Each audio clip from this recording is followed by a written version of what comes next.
All right, so Mesechta Shkalim, as we said, that Mesechta Shkalim is not in Bavli. Mesechta Shkalim is in Yerushalmi, but the Vilna publishers added in Shkalim for whatever reason when they were publishing the Vilna Shas in the 18th century, and because of that, we learn Shkalim as part of the Seder of the Daf Hayomi, and when we learn it's published along with the Talmud Bavli. So we include it in the Shas survey as well.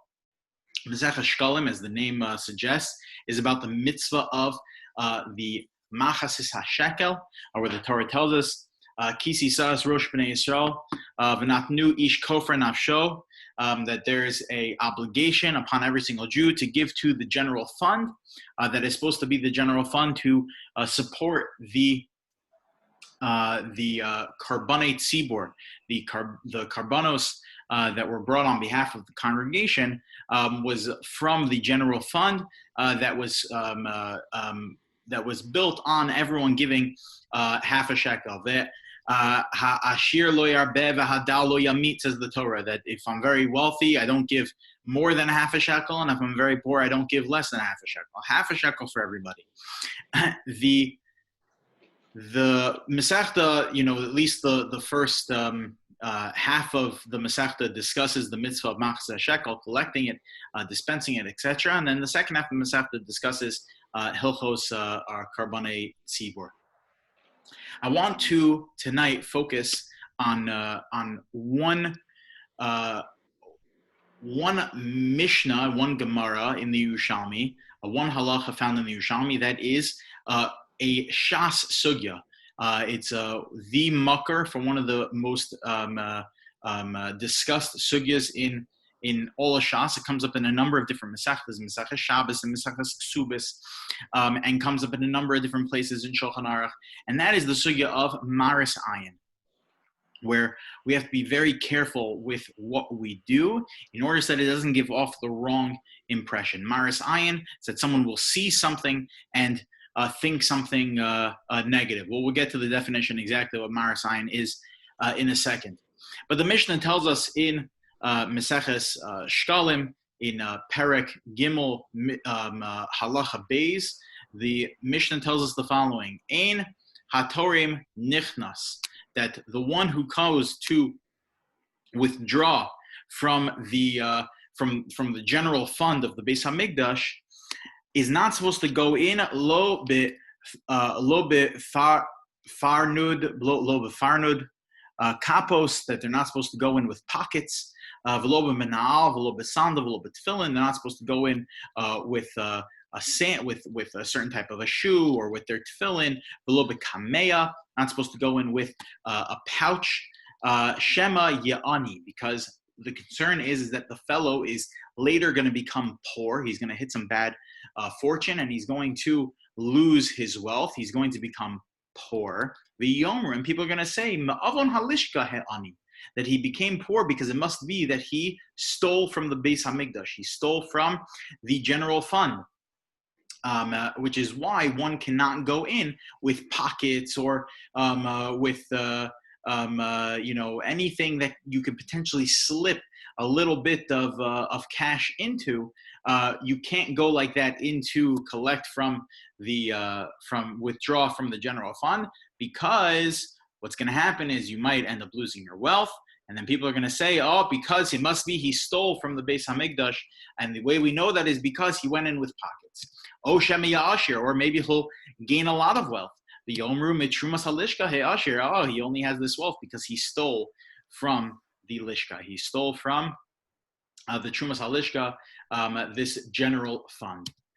Why is this so necessary? We take it to this degree because sha'adam tzarech latzeis yidei habrios kederech shu tzarech latzeis yidei hamakom, because a person needs to present themselves to people the same way he presents himself in front of God. Meaning that in front of God we have to do everything that we look perfect, right? We want to look perfect in front of God, and that's the way we want to look in front of people as well.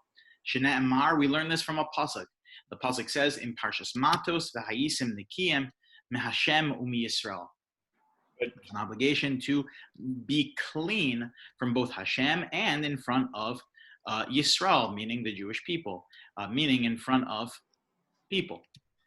The Omer, yeah. Because I mean, in like Asher, when it's in the pasuk of the parak of Tzitzis, it says Asher Tzeti Etchem. So he says, isn't there a commentary that says, I know who, when I took you out of Israel, Egypt, I knew what was going on, so don't use fake techelas. So it's like, God, you can't... yeah, you can't fool God. You can't fool God, so what do you need to... So what is this? So, read his mind, so why do you have to look clean before him? He knows what your thoughts are. You don't have to... Right. Well, I can't fool God anyway. So what does this mean? So what it means is exactly what the pasuk says, which is that Vahisem Nikim Hashem Yisrael, meaning the same way that you have to relate to God in being as good as you possibly can. So since people don't understand everything, meaning they don't know what you're really doing, meaning people don't know when you go into the base of Mikdash with pockets that you actually didn't take anything. Right? God knows that you didn't take anything. Yeah. The way you generally associate with God is that you try and be your best before God. So how is one supposed to be their best before people? So a lot of that is on a surface level, right? So on the surface level, you need to not just act, but you need to show yourself as being as perfect as possible, right? So this is the famous Mishnah of the halacha, the source of Maris Ayin, that it comes from V'Hanisem Nikim Mehashem Umi Yisrael. The Gemara, about a daf later, the Gemara quotes a Tosefta.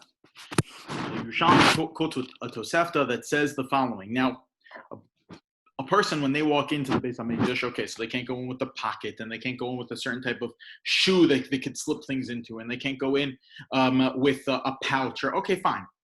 What about your mouth? Your mouth is a built-in purse.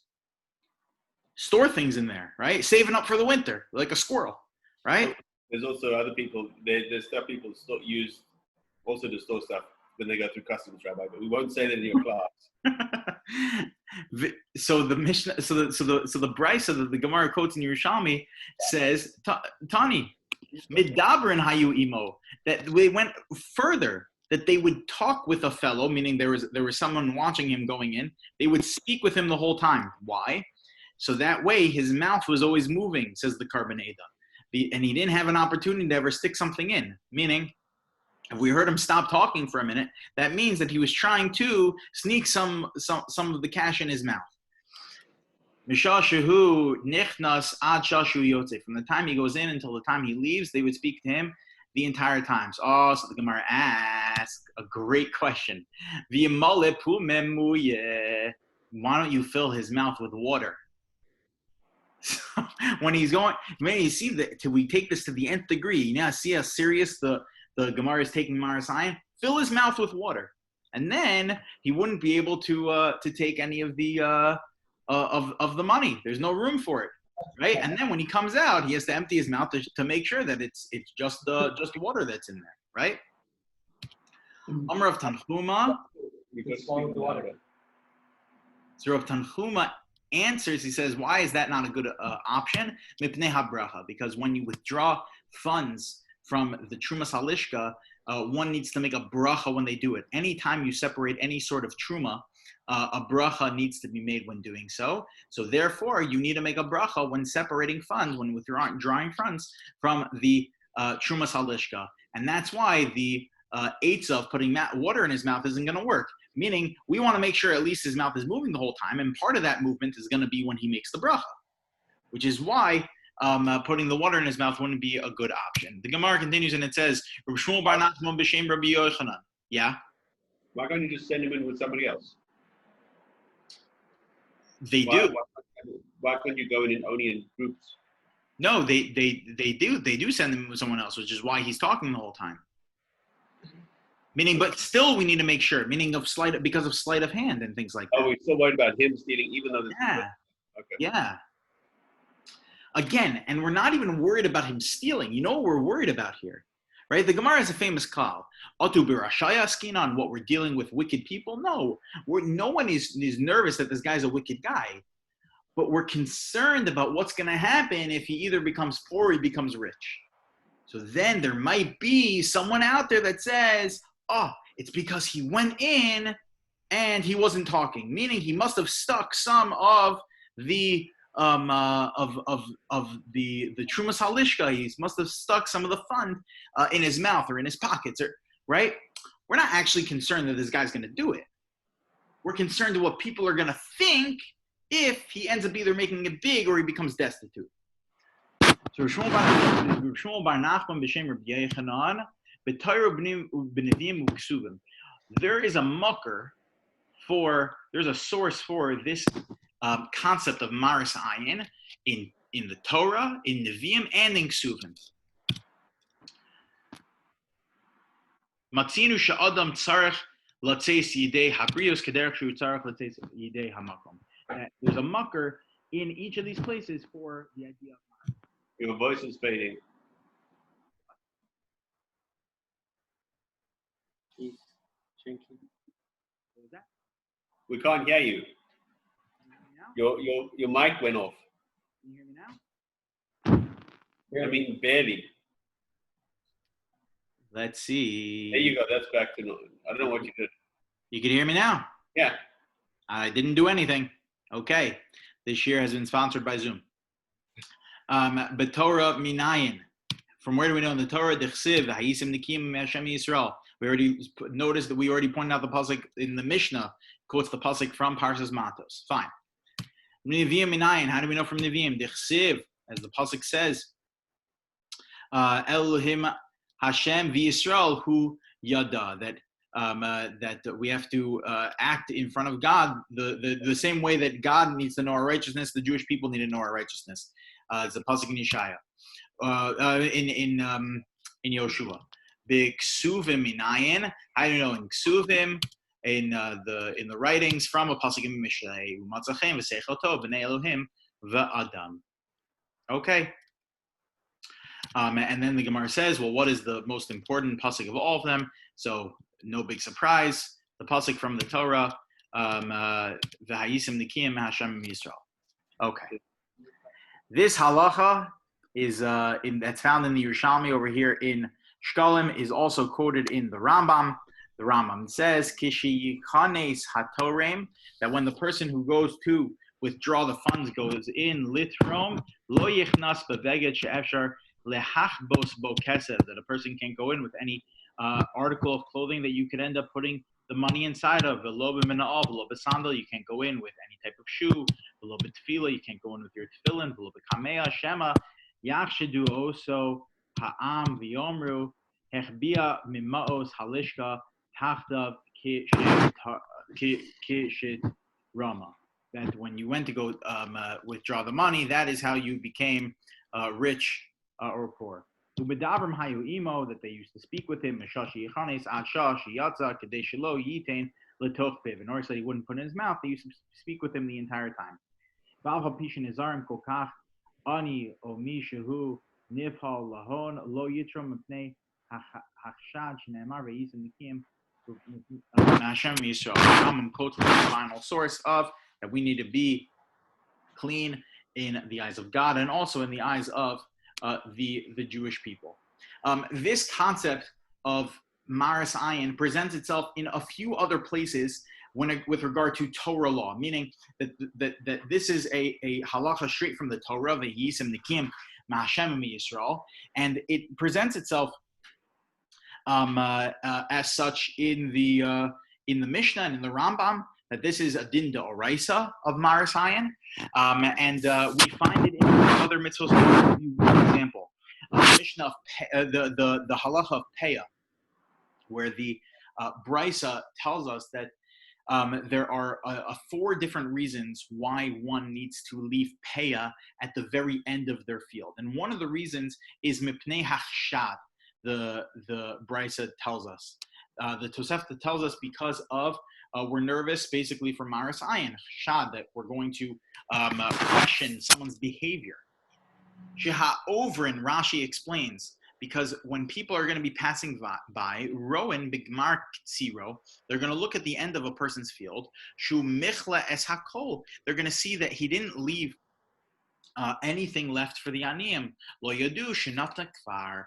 They're not going to realize that, oh, it must be that he already gave already. It was in the middle of the field. It was in another part of the field I didn't see. Well, if everyone knows that it's a specific area of the field that it's supposed to be in, so then that's going to limit people from questioning someone's behavior. As the Rambam points out, that a person only could put peah at the end of their field, kedei shiyu aniyim yeduyin makom shiavou lo, ukedei sheyeh nikeres laovrim ulashavim velo yichashed. That a person needs to make sure they put the peah at the end of their field in order so that people are not going to question their activities, and they know whether or not peah was given, whether or not they see it at the end of the farmer's field. So we find that this idea of Marasayim presents itself in areas of Deoraisa. But generally speaking, this halacha of Marasayim is a rabbinically imposed halacha, except for these few exceptions that we have by Shkalim and we have Rabbi? by Peah. Yeah, Tzaddik. Oh, you can hear him. What was third Doresa thing of Marasayim? That there are, so we pointed out two.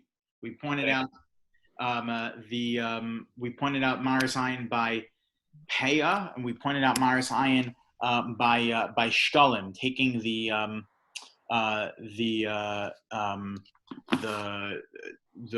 withdrawing from the general fund.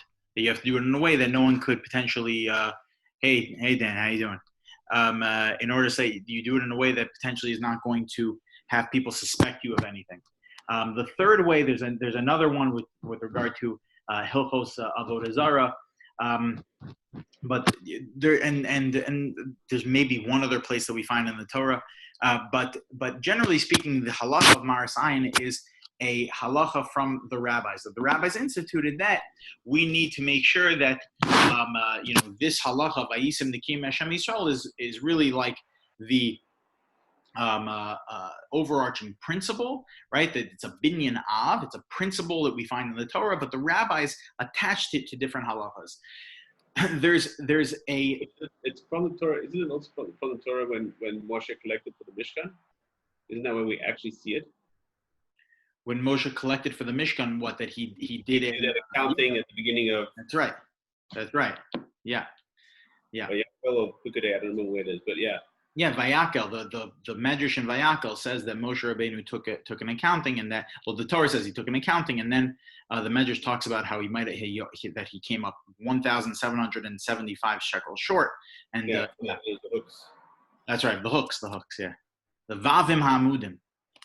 So there is a discussion in the poskim about whether or not Maris Ayin applies to halachos that are in their nature only rabbinic in the first place.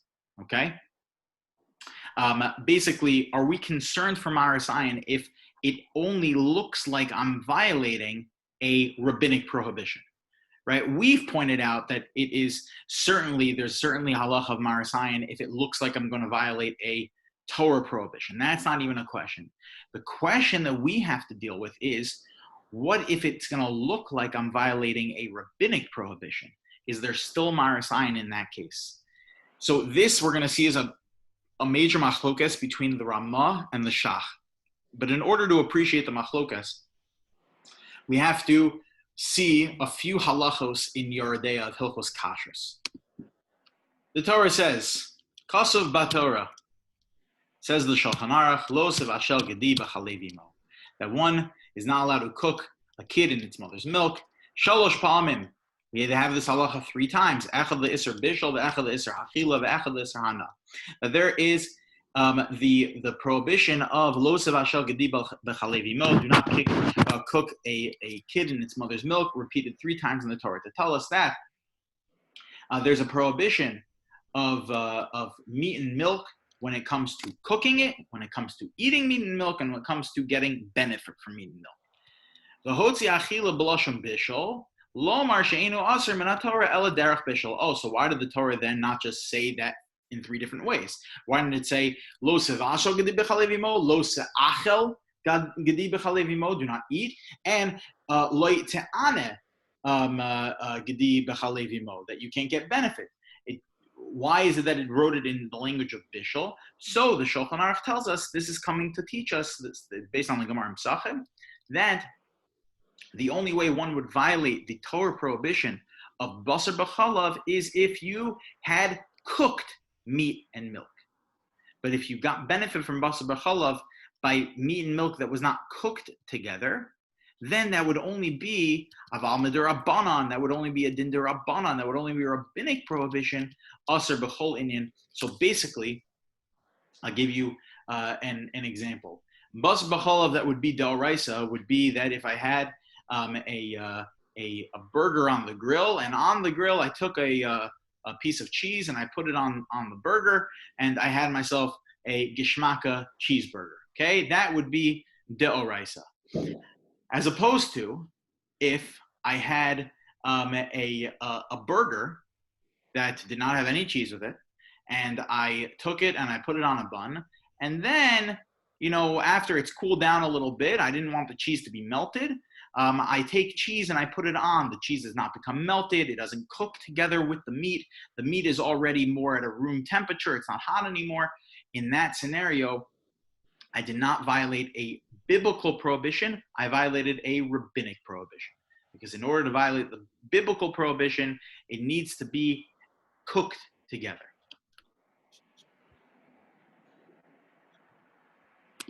The Shulchan Aruch continues. We'll skip ahead to the Ramah. The Ramah then points out in Seif Gimel, the Ramah says, "V'nagu la'asos chalav mishkedim." He says that there is, something that people do, is that they make almond milk. Chalav mishkedim. They make almond milk. Umanichim babasar oaf.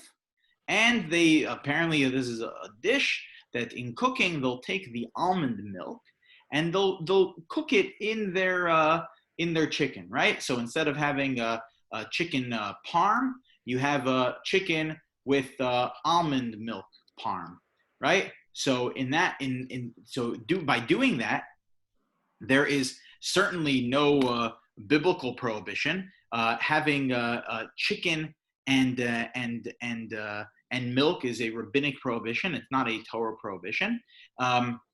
So chicken and milk is a rabbinic prohibition. And here it's not even milk. It's almonds. It's almond water, almond drink. It's not really almond milk. We just call it almond milk. The Ramah calls it almond milk. But it's really almond drink. It's just it's the pulverized almonds with water, right? So that, says the Ramah, so people do that. They can do that. There's nothing wrong with having almond milk to be a substitute inside your fleishik dishes. However, so that's because there's no problem, because having real milk and chicken would only be a rabbinic prohibition. Aval basar behema. However, let's say I wanted to have almond milk with real fleishik, with not poultry but beef. So then yesh lahaniach etzel hachalav shkedim. So you are allowed to have it as long as you have on the table a bowl of olives. A bowl of almonds next to the milk. Okay, that's what the Ramah says. Mishom maris ayin, because we're concerned of maris ayin. Okay, so basically what comes out over here is that the Ramah says that we are concerned for maris ayin if one were to use almond milk or soy cream or any of these silk soy dream products, anything like that. There's potential for maris ayin, that it's going to look like I'm having meat and milk. And the same would be true, by the way, not just with fake dairy, but it would be true with fake meat. You have the plant-based. What was that? I was going to ask if it works in the opposite direction. Like, yeah, fake meats. Can you put it? You can have real cheese on that. So yeah, so you have these plant-based Impossible burger things, right? So you take an Impossible burger and you put a piece of cheese on top. geschmack delicious. So says the Rama, that's okay as long as you have next to the burgers, let's say the package of it that says plant-based, right? You make it clear that it is not real meat, okay? So why is that the Rama would say that that's necessary? Because what does it look like? It looks like a real hamburger, meaning it looks like beef, right? But if it was something that resembled chicken, right? So let's say, for example, the Morningstar chicken patties, okay? So that's chicken. Cheese and chicken, if it was real chicken, would be a rabbinic prohibition, and therefore Maris Ayin does not apply to it. So if I'm going to have a chicken patty, a fake chicken patty, a Morningstar fake chicken patty, and I want to put cheese on top of that there is no problem, and I wouldn't even have to have the package, the Morningstar package next to it. Okay? This is the opinion of the Rama. The Shach argues with the Rama. The Shach, the Sifsei Cohen, the Shach was a very, very tragic story where he lived through the Chelmanitsky riots, but he passed away at a very young age, the Shach. He passed away at the age of, I think, 42, very, very young, although the Shach was an immense Talmud Chacham. And we paskin like the Shach, you know, especially in Yeridea, pretty much across the board, that the Shach's word is final. So the Shach argues on the Rama. He says, no, why should we differentiate between Maris Ayin, whether it's for the Torah or a Torah, whether it's on Torah law or it's on rabbinic law, meaning rabbinic prohibition or Torah prohibition, if at the end of the day it's going to look like I'm doing something wrong, so why should it matter? And he points to a Gemara where the Gemara in Shabbos on Daf Nun Daled talks about that someone goes out with their animal to out to the market on Shabbos, okay, just for a walk, okay, but they are not allowed to leave their bell collar on their animal, even if they sealed it up and they taped it in such a way that the bell wouldn't make a sound. Why is that a concern? The concern is because when you take your animal into the market with the bell on it, that bell is supposed to indicate that you're trying to sell it. And having and selling objects on Shabbos is a rabbinic prohibition. Having any sort of commerce on Shabbos is a rabbinic prohibition. So the Shach says we see from the Gemara that Maris Ayin applies to rabbinic prohibitions as well. So he argues with the Rama, and he says no. For the Morningstar chicken patties also, you would need to make sure that it's very clear that this is not actually chicken that I'm mixing with my dairy, that it is completely fake. It's soy, it's plant-based, whatever it might be. Today, by the way, I just should point out, halacha l'maisa, we assume that none of this is really an issue because since these things are so prevalent today, the plant-based products and non-meat substitutes and non-dairy substitutes all this stuff is so prevalent today that no one would think twice. If you were to come to my house and at the end of my Shabbos meal, you saw me drinking a cup of coffee that looks like it has creamer in it, right? So you wouldn't think, oh my gosh, so the rabbi is having his dairy after he had meat. It must be that it's okay to do, or I can't believe that he's such a yutz that he's going to have his dairy after his meat. No, it's because these things are so prevalent today that it's as if the package is on the table. It's as if I'm telling everyone that it's not dairy. But what is this? Give you a raise, Rabbi, because you couldn't afford meat for Shabbos. But what was that? I said, I thought because we'd have to give you a raise because you couldn't afford meat for Shabbos. Okay, so you know what, Gavin? You come over to my house next Friday night, and you'll see me having my cream. So the Rav discusses, Rabbi Soloveitchik discusses, well, what is really this machlokas? I heard this from Rav Shechter. What's really the machlokas between the Shach and the Rama? What are they arguing about? Why would it be that Maris Ayin either would or would not apply to rabbinic prohibitions?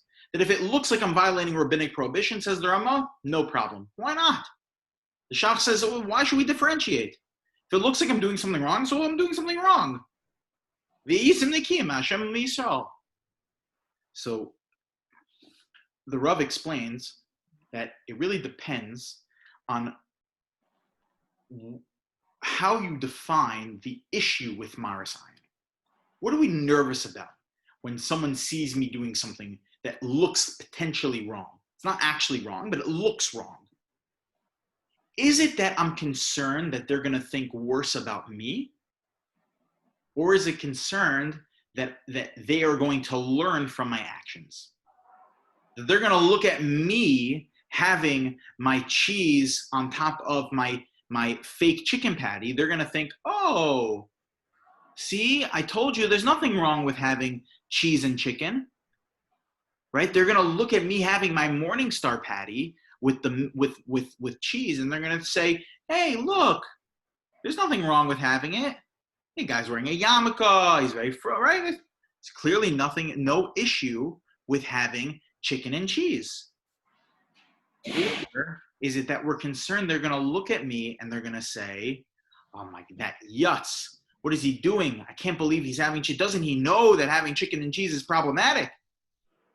So depends on what we're concerned about. Are we concerned of what they're going to think of me or what I'm potentially going to be teaching them?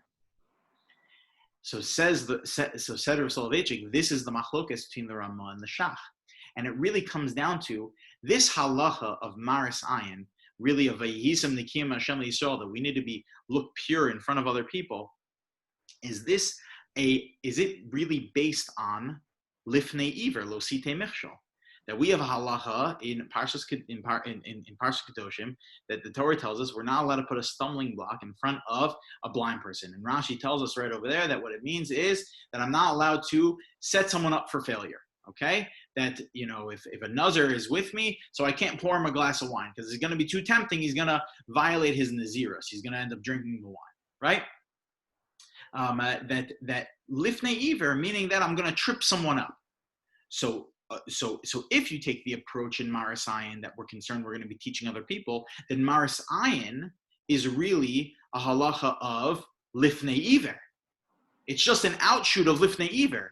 And the Minchas Chinuch has a whole discussion. The Minchas Chinuch has a whole discussion in Mitzvah Kuf Lamed Beis about whether or not Lifnei Iver applies to the Rabbanans. He has a suffix and he paskins that it applies to the Rabbanans. So said Rav Soloveitchik, he said that according to the Shach, also Maris Ayin is based off of Lifnei Iver, and Lifnei Iver applies to the Rabbanans. Meaning, I'm concerned that I'm going to have someone else trip up, and they're going to end up violating a din d'Rabbanan. I'm going to teach them how to violate rabbinic prohibitions. As opposed to if you say Vayisam Nikim Ma'Hashem Yisrael is a completely separate halacha. It's not Lifnei Iver. It's not concern. I'm not concerned that I'm going to trip someone else up, but it's a concern of what they're going to think of me. So then, it's not going to apply to rabbinic prohibitions. Why?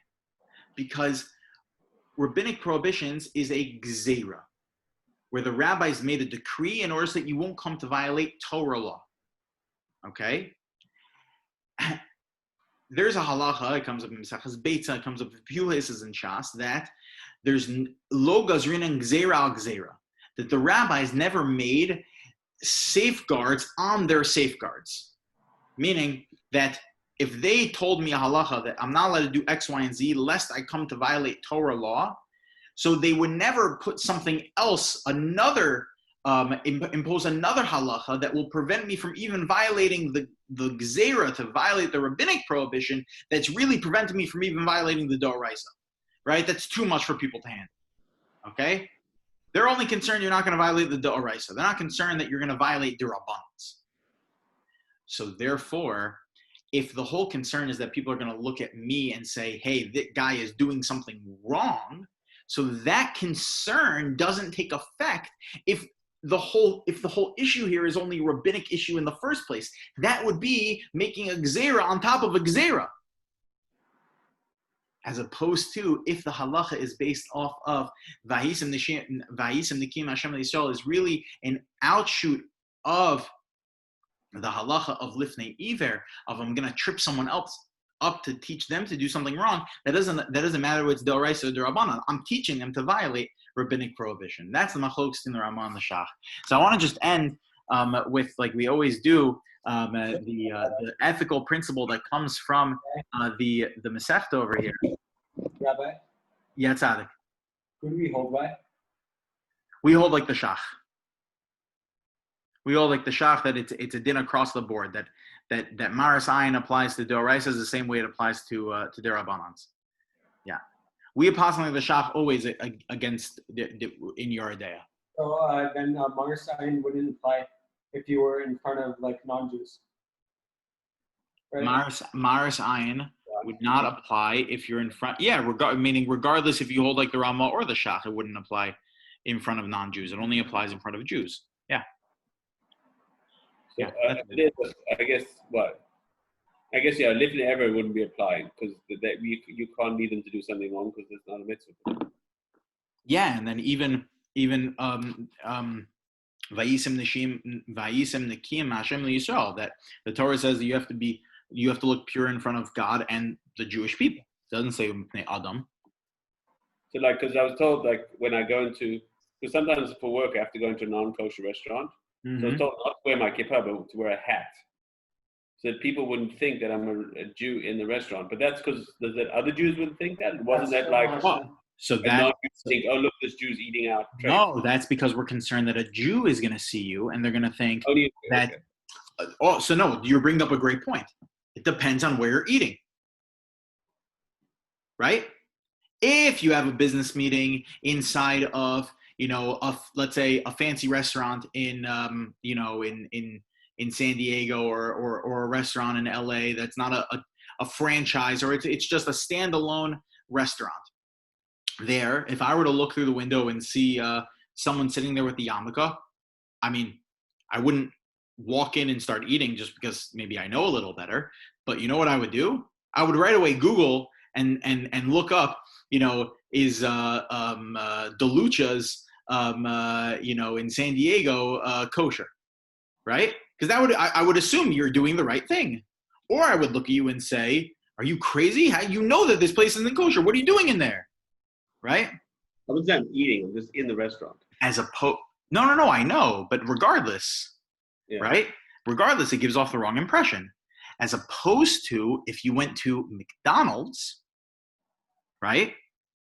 Where in McDonald's, there would be no lifnei iver. Why? According to the Ramah, there would be no lifnei iver. I'm sorry, there would be no maris ayin. Why? Because no one thinks McDonald's is kosher. No one thinks Carl's Jr. is kosher, right? So there's no issue at all. Keep the yarmulke on. Lahafach, it's better to keep the yarmulke on. If you take the yarmulke off, people might think that, that someone that knows you is going to think that, oh, whoa, right? He popped the top in order so that he could get away with getting a little bit of In-N-Out burger, right? That's so when you're going to a major franchise or a major chain, there definitely keep the yarmulke on. If you're going to another type of a restaurant where it might give off an impression that it is potentially kosher, so then definitely I would change into a hat. Yeah. I want to point out though that it's this halacha of Vayisem Nekim Hashem Yisrael. I'll never forget that there was a friend of mine I was learning in Kola at the time, and it was after we graduated from college, and he went out into the workforce. And I remember that he was once complaining to me. He was really upset that his boss gave him a hard time. He wasn't working for a Jewish company, or he's working for some I think a law office or something, whatever. And his boss was giving him a really hard time about something, and he didn't like the way that he handled himself in a certain situation. And the boss actually said to my friend, he said